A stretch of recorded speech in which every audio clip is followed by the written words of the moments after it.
जोड़ के रिक्वेस्ट करता हूं कि इसकी इंक्वायरी की जाए और जो भी कोई मुलव्वस इसमें है उसको कानून जो उसके लिए सजा कानूनी जो सजा रखा है वो उसको दिया जाए और हमें इंसाफ दिया जाए। मैं इंसाफ मांगता हूं, बस हमें इंसाफ दिलाया जाए।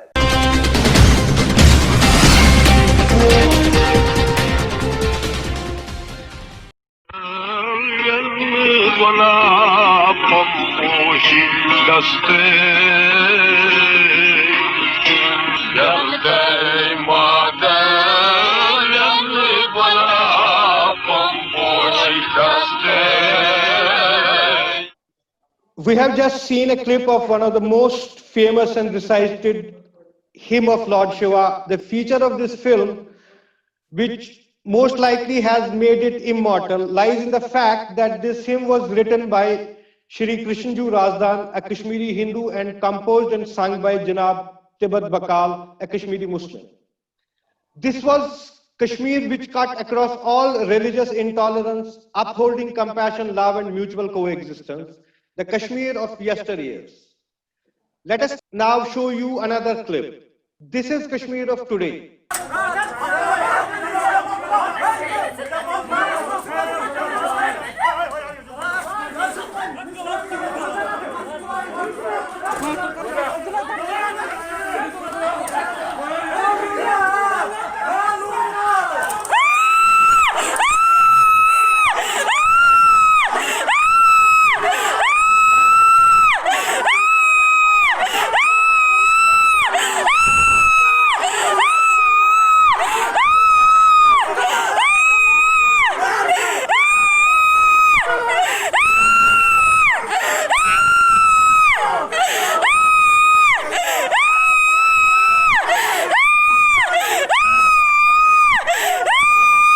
Intolerant, hatred, violence, fascist and fanatic values have crept into society at large.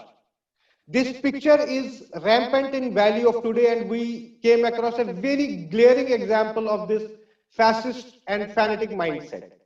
Today we are talking about a gentleman named Adil Tibet Bakal, grandson of Janab Tibet Bakal, who composed the famous hymn which you saw in the beginning.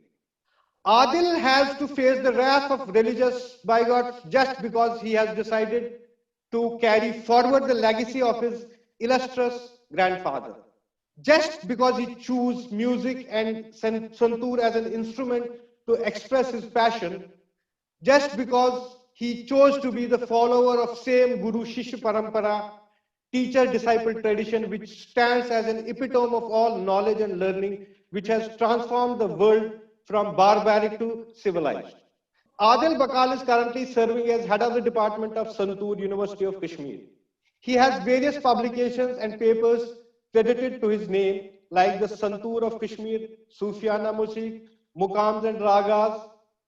Adil Tibet Bakal at this young age of 40 has contributed in framing syllabi for a 4 years professional degree course in Santoor, Indian Classical in association with Music and Fine Arts, University of Kashmir for the first time in the history of academics, putting Santoor, Indian Classical in professional academic circles.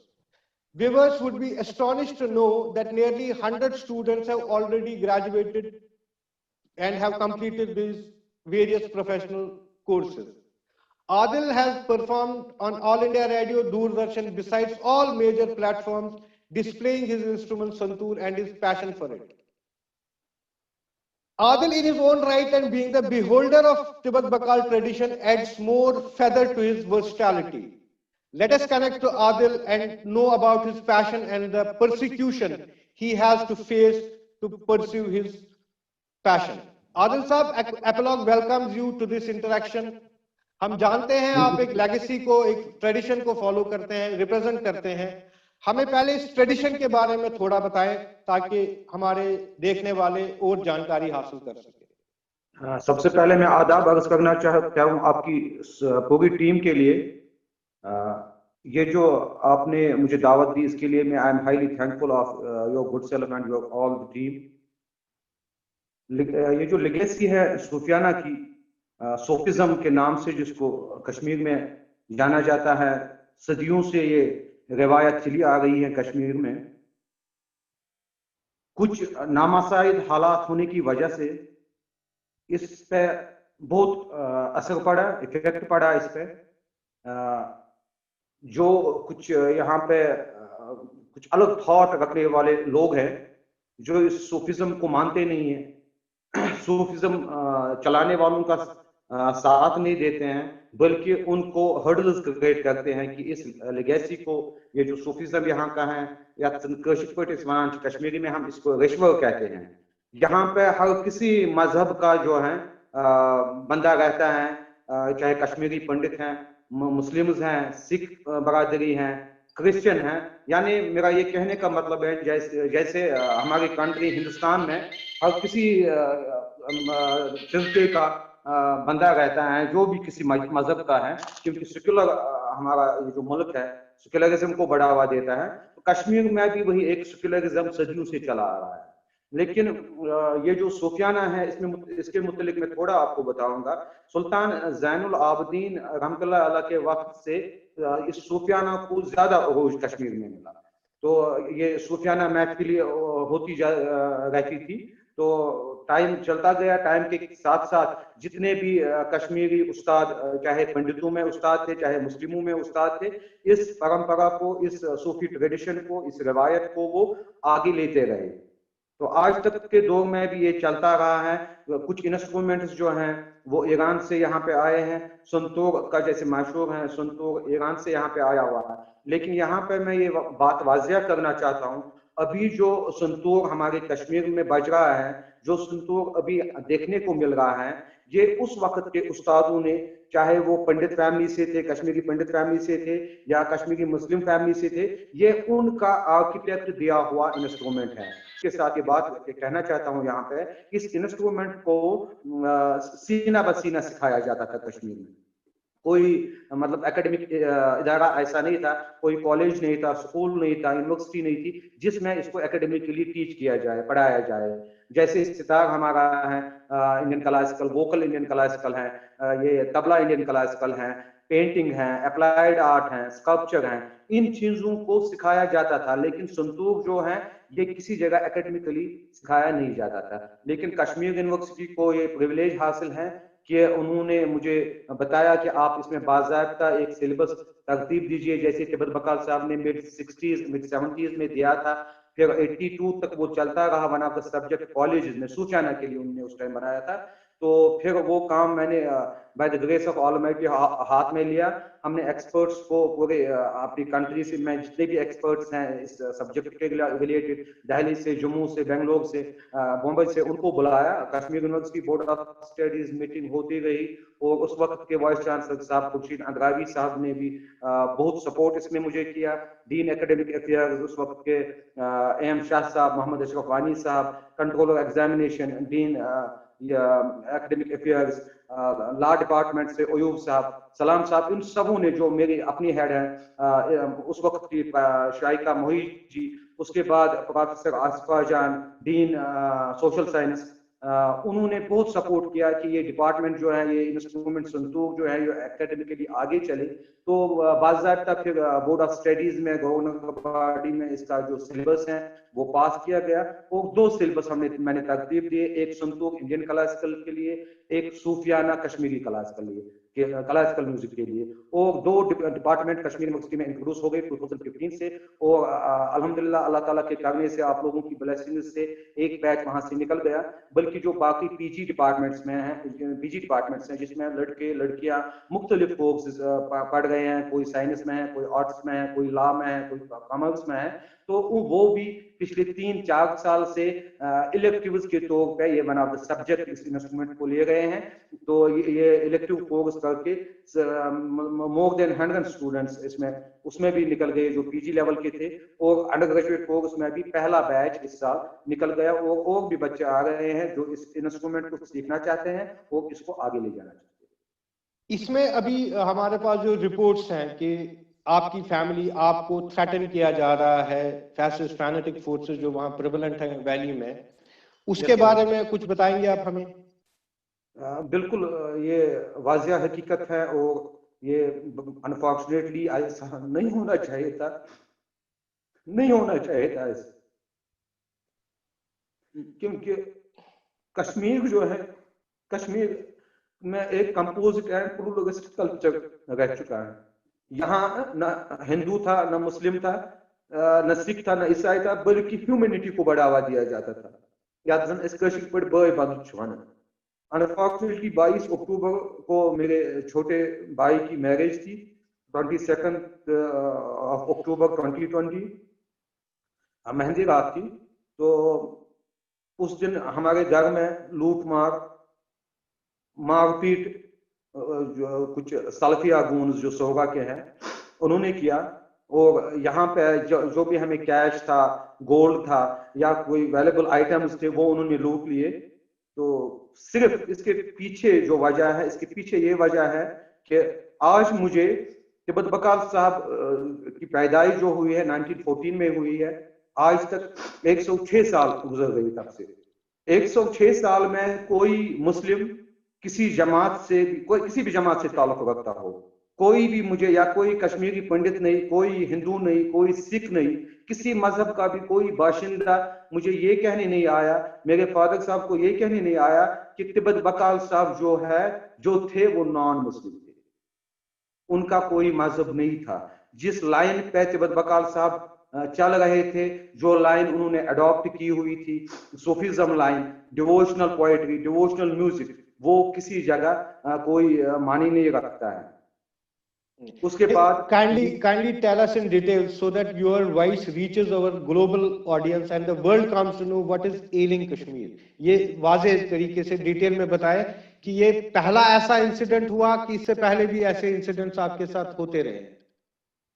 इससे पहले incidents होते रहे, मुझे threat दिया गया, मुझे धमकाया गया, जिसके पीछे ये यहाँ पे एक सल्फिया अब्दुल रशीद खान सोगरा में शाह फैसल लेन, जिनका मैं नाम ले रहा हूँ, जो इस सल्फिया मीन्स की वहाबिज्म, तो जो इस वहाबिज्म को फैलाना चाहते हैं, जो ये जबरदस्ती कहते हैं इनोसेंट जो यहाँ पे रहते हैं लोग, जो कोई दंगा फसाद नहीं चाहते हैं, जो अमन चाहते हैं, जो पीस से रहना चाहते हैं, जो भाईचारे से रहना चाहते हैं, उनको ये अब्दुल रशीद खान सल्फिया और इसके साथ बशीर, मास्टर बशीर सल्फिया, तारिक सोफी और अब्दुल हमीद गिलकार सल्फिया, ये मेन 4 नाम है। इनके साथ बहुत सारे बंदे अभी एसोसिएटेड है, जो ये चीजें करवा रहे हैं, जो कश्मीर का ये जो कल्चर है, कंपोजिट कल्चर है, उसको खत्म कराना चाहते हैं।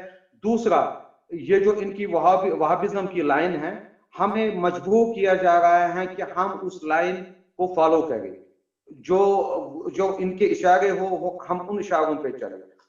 आज से 8-10 साल पहले ये अब्दुल रशीद खान सल्फिया, मैं जब अपने घर से निकलता था तो ये मुझे पकड़ते थे कि आपकी जो लेगेसी है, अपनी ग्रैंडफादर तिब्बत बकाल साहब का आगे ले जा रहे हो, इसको छोड़ो, वो गलत चीज पे थे, उन्होंने गलत किया है, वो मतलब वो कोई सही काम नहीं कर रहे थे, इसलिए आपने जो अब यही लाइन पकड़ी है, आप इसको छोड़ो। मैं आपको कहता हूं, मैं आपको समझाता हूं, जो लाइन हम फॉलो कर रहे हैं, जो लाइन सल्फिया वहाबिज्म की मैं चला रहा हूं, आप उस पे चलो।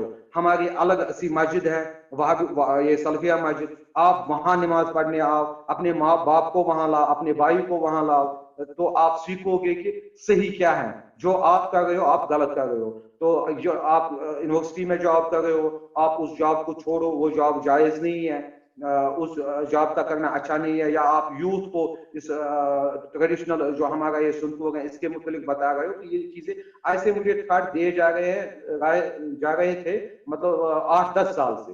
तो अब वॉलंटियरली इन्होंने क्या किया, ये कामयाब नहीं हुए इस चीज में, तो इन्होंने जितने भी इस लोकलिटी में शाह फैसल लेन सोगरा जो है, सिक्किम से आगे थोड़ा आता है 1 किलोमीटर मेन रोड पे जो बसपोरा की ओर जाता है, इन्होंने जितने भी यहाँ पे इनोसेंट टाइप की ये फैमिलीज हैं इस विसिनिटी में, इनको एक बहाने दूसरे बहाने सताना शुरू किया, ताकि ये हमारी इस वहाबिज्म लाइन, सल्फिया लाइन को अडॉप्ट करे। जो बेचारा अब डरपोक था कोई, वो मजबूरन चला गया इस लाइन के साथ। जो नहीं चला गया, जिसने इसमें मतलब कोई ताउन इनको अपने साइड से नहीं दिया, उसको एक बहाने से या दूसरे बहाने से सताया गया। रिसेंटली जो एपिसोड अब मतलब बहुत सारे नेबर्स मेरे हैं जो बहुत खौफजदा हैं इन लोगों से, जो बहुत परेशान है इन लोगों से, जिन्होंने जिन लोगों की, जिन नेबर्स की इन लोगों ने जिंदगी जहन्नम बनाई है।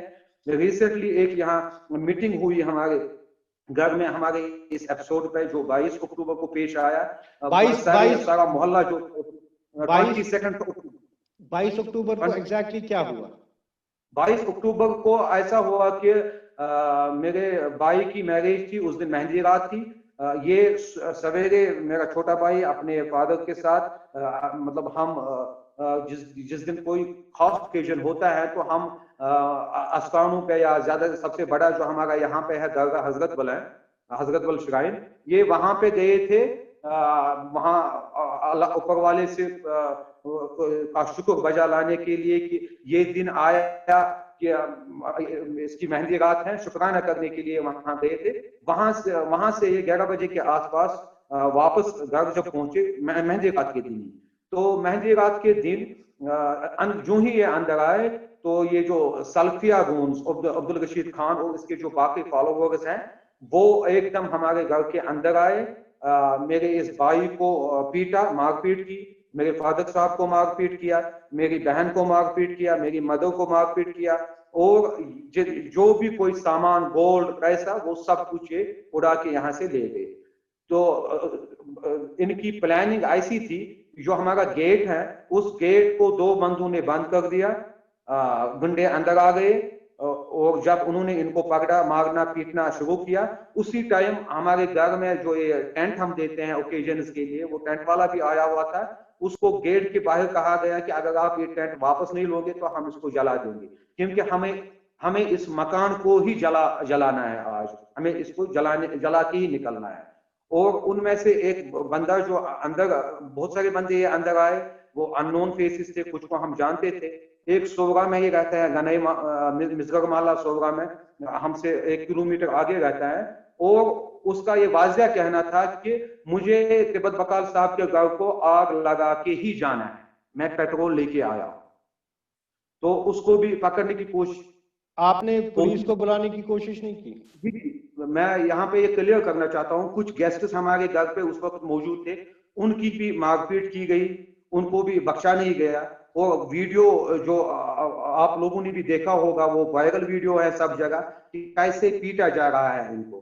तो उसके पौने घंटे मोहल्ले वालों ने जब चीख चिल्लाने की आवाज, रोने की आवाज सुनी, तो सारा मोहल्ला हमारा आ गया हमें बचाने के लिए। लेकिन गेट पे जो अननोन 2 बंदे थे, उन्होंने गेट में कुंडी खोली नहीं, मोहल्ले वालों को अंदर आने नहीं दिया।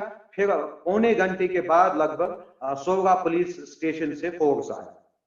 जब वो अंदर आ गए तो अंदर आके उन्होंने जब ये मसला देखा तो उन्होंने दूल्हे को ही अपने साथ ले लिया। जिन बदमाशों ने, जिन गोन्स ने यहाँ पे हमला किया, मारपीट की, आग लगाने की कोशिश की मकान को, मतलब हमें कत्ल करने की कोशिश की, उनको पुलिस ने नहीं लिया। पुलिस ने हमारे दूल्हे जिसकी मेहंदी रात थी उसी को लिया गया। और आप कहना चाहते हैं कि पुलिस ने कंप्लेनेंट को ही उठा के ले गया? बिल्कुल सर, जो ट्रेसपासर्स थे उनके साथ कुछ नहीं किया सर। और जो हमने उस वक्त एप्लीकेशन मेरे फादर साहब ने दी थी पुलिस स्टेशन सोवरा को, वो नहीं ली गई, उसको नहीं लिया गया, बल्कि दूल्हे को ही बंद रखा गया। यहाँ से शादी का दिन था, निकाह उसी दिन थे, जिस लड़की के साथ इसके निकाह थे उनका भी सारा किया हुआ था, और निकाह के लिए भी इजाजत नहीं दी गई। सारे रिश्तेदार, सारे रिलेटिव, सारे मोहल्ले वाले सोवरा एसएचओ साहब को मिलने गए, उनको बताने गए कि इनकी इसमें कोई खता नहीं है, इसके भाई की आज शादी होने जा रही है, तो आप इसको छोड़िए, इसको किस लिए आपने बंद रखा। तो वो सुबह मतलब 1 बजे 11 बजे के आसपास ये एपिसोड हुआ, 12 बजे इन्होंने उसको अपने साथ लिया। 12 बजे से वो कंटिन्यूअसली कहते रहे वहां के बंदे कि बस आधे घंटे में हम इसको छोड़ते हैं, आधे घंटे में हम इसको छोड़ते हैं। जब उन्होंने कोई रीजन दिया कि किस बात पे उसको डिटेन किया गया? उन्होंने उस वक्त रीजन दिया कि हमें बताया कि आप ही ने लड़ाई की। नहीं, आपके घर में वो घुसे, आपके घर से ही उठा के बंदा ले गए, तो आपने कैसे लड़ाई की? जो भी बाहर से कोई आएगा वो ट्रेसपासर है। वो बिल्कुल यस सर, क्रिमिनल ऑफेंस है, तो पुलिस ने इसको नकारा और आप ही को लेके गए, मतलब कहने का मतलब कंप्लेनेंट को ही लेके चले गए। बिल्कुल बिल्कुल सर। और हमें ये क्या, और ये कहा गया कि जो आपके घर के अंदर जो गुंडे टाइप के लोग थे, वो गुंडे गुंडे नहीं थे, वो बदमाश नहीं थे, वो कोई गूंस नहीं थे, वो आपने उनको बुलाया था जो आपके घर में आए थे? नहीं बुलाया था? नहीं बुलाया था, नहीं बुलाया।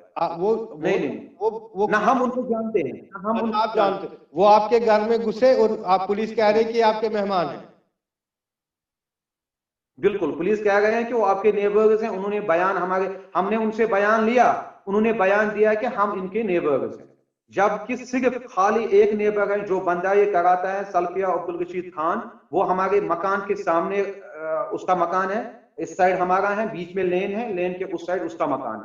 जो मतलब उसके बाद आपने इसके फर्दर मतलब आला अफसरान के साथ बात करी इसकी एसएचओ साहब की इनएक्शन के बारे में?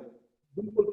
फिर 1 बजे रात दूल्हे को छोड़ा गया, और दूसरे दिन, उस दिन इसकी निकाह थी। निकाह के लिए लोग थाने में गए, मौलवी साहब थाने में गया, क्योंकि इसमें लड़के से इजाजत मांगनी होती है, तो उसके लिए भी थाने वालों ने इजाजत नहीं दी, थाने वालों ने इजाजत टोटली नहीं दी।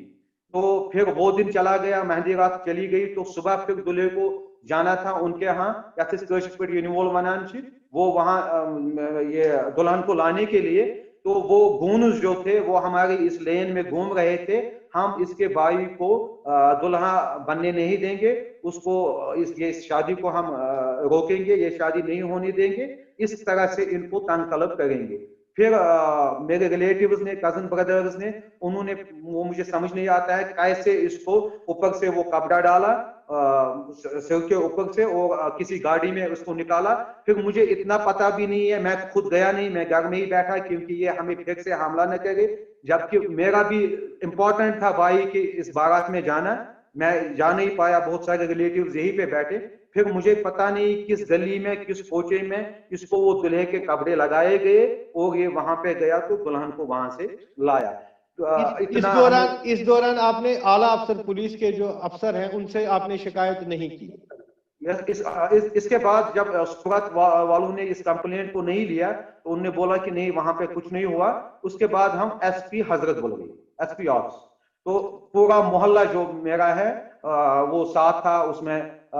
मैं कुछ बंदों का नाम लेना चाहता हूँ, ये द्राबू साहब थे, हमदानी साहब थे, लाला साहब थे, मतलब बहुत सारे बंदे थे, गुलाम रसूल थे, जो एसपी ऑफिस गए, और मैं भी था, मेरे फैमिली मेंबर्स भी थे। तो एसपी साहब को जब हमने ये वाक़ा बताया, वो वीडियो भी उन्होंने देखा, तो उन्होंने बताया कि ये बहुत ज्यादती हो गई है आप लोगों के साथ, तो मुझे इसके मुतालिक कोई इंफॉर्मेशन नहीं है, तो मैं चेक कराता हूँ इसमें एफआईआर कटा है कि नहीं। उन्होंने एसपी हॉस्पिटल में चेक कराया, तो वहां उन्होंने बोला कि नहीं, कोई एफआईआर लॉज इन दिनों में नहीं हुआ है। तो एसपी साहब ने कोई ऐसी डायरेक्शन नहीं दी कि एफआईआर रजिस्टर किया? फिर हम उनको वहां पे एफआईआर कट जाए, ताकि जिन्होंने ये किया उनको उसकी सजा मिले, और हमें प्रोटेक्शन दी जाए, कि हमें थ्रेट दिया जा रहा है, बिल्कुल मारने की धमकी दी जा रही है, मकान को आग लगाने की धमकी दी जा रही है। तो उन्होंने बोला कि इसमें 3 दिन हो गए हैं, तो इसमें थोड़ा लेट हो गया है, मैं इसमें एफआईआर बनता है, लेकिन मैं एफआईआर नहीं दे सकता हूँ। कीजिए। क्या बोला उन्होंने कि 3 दिन हो गए हैं, इसमें एफआईआर नहीं हो सकती? 3 दिन हो गए, एफआईआर नहीं हो सकता है, इसमें लेट हो गया। आप ये कह रहे हो कि एसपी साहब ने ये कहा कि एक क्रिमिनल एक्ट हुआ है, तो 3 दिन के बाद वो एफआईआर नहीं जाती हुई है, एफआईआर बनता है, लेकिन मुझे अपने कुछ ये इश्यूज हैं कि इसमें लेट हो गया है, उस वजह से इसमें एफआईआर मैं नहीं काट सकता, मैं एफआईआर नहीं काट सकता, उसमें लेट हो गया।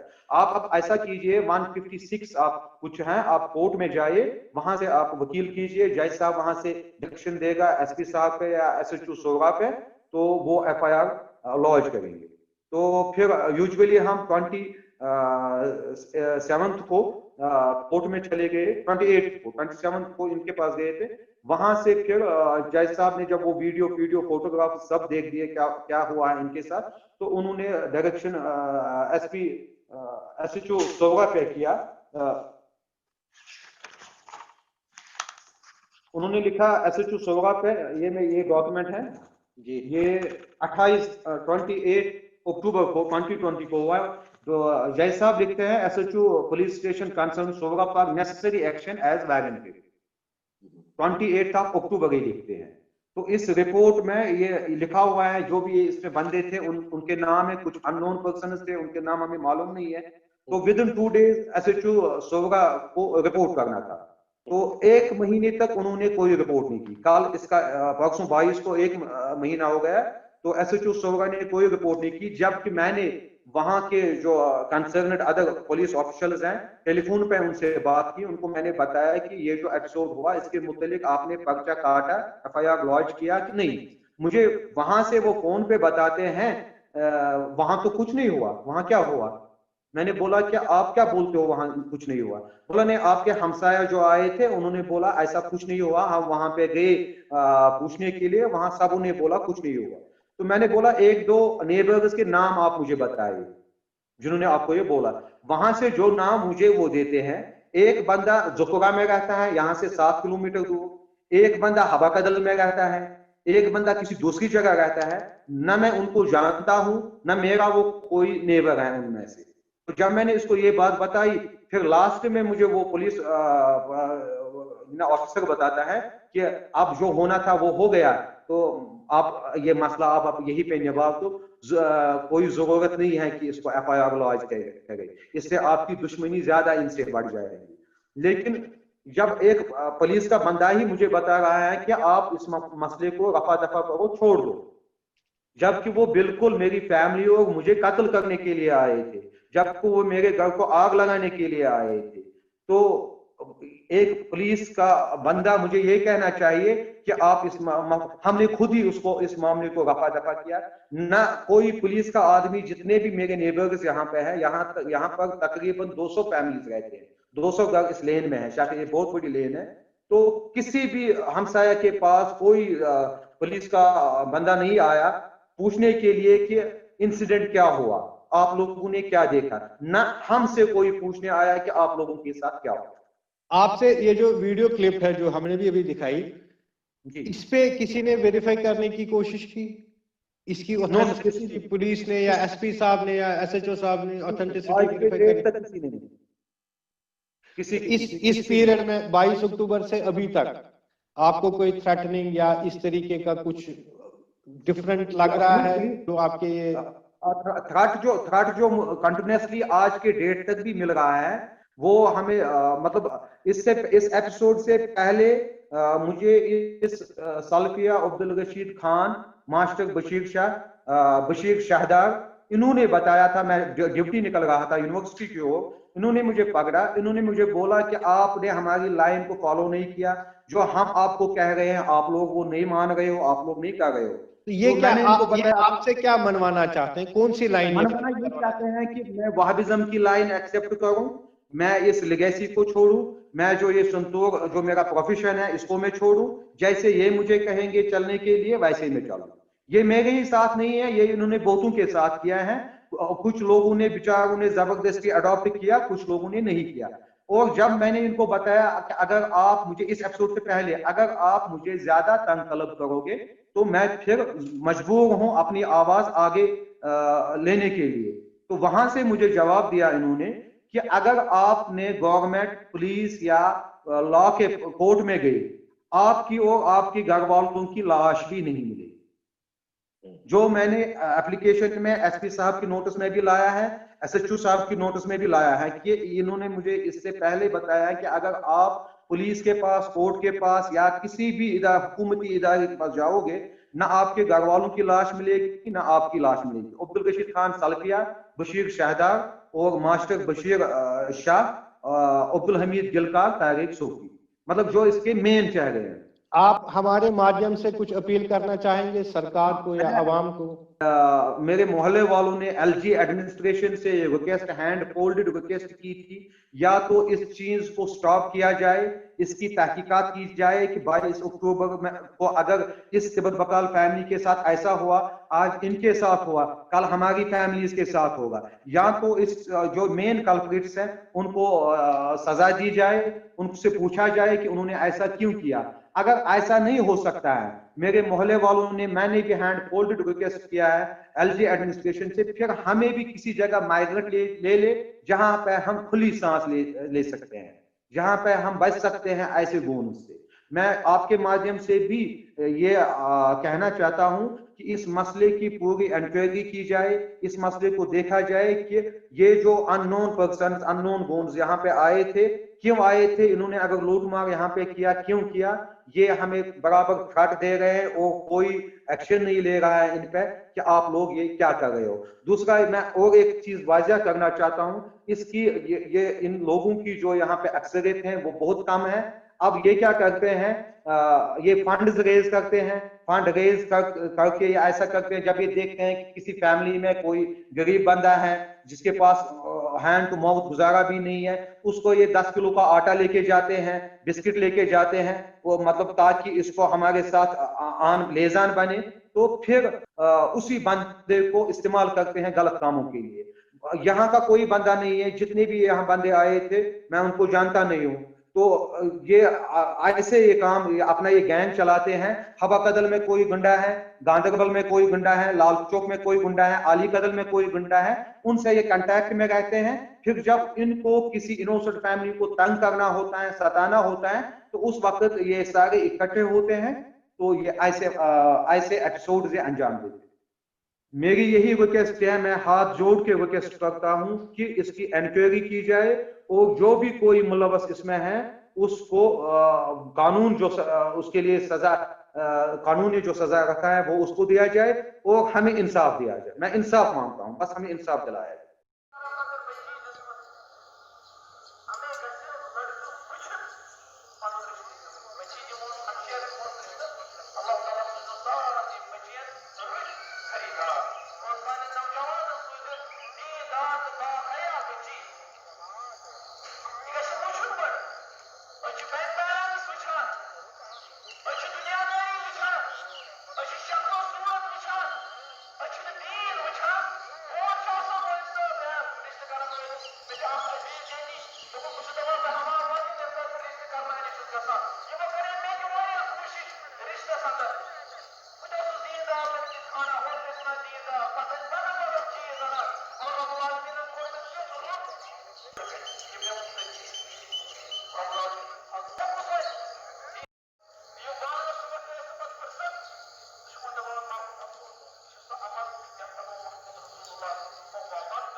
This sordid tale is shocking and has potential to bring shivers down our spine. And we know this is not an isolated case, nor is the family of legendary Tibet Bakal the only family suffering at the hands of fascist and fanatic forces in Valley. We have already nearly 5 lakh displaced Kashmiri Hindus living in exile precisely because of this totalitarian mindset. It is this mindset which has led Valley into a cauldron of chaos and violence.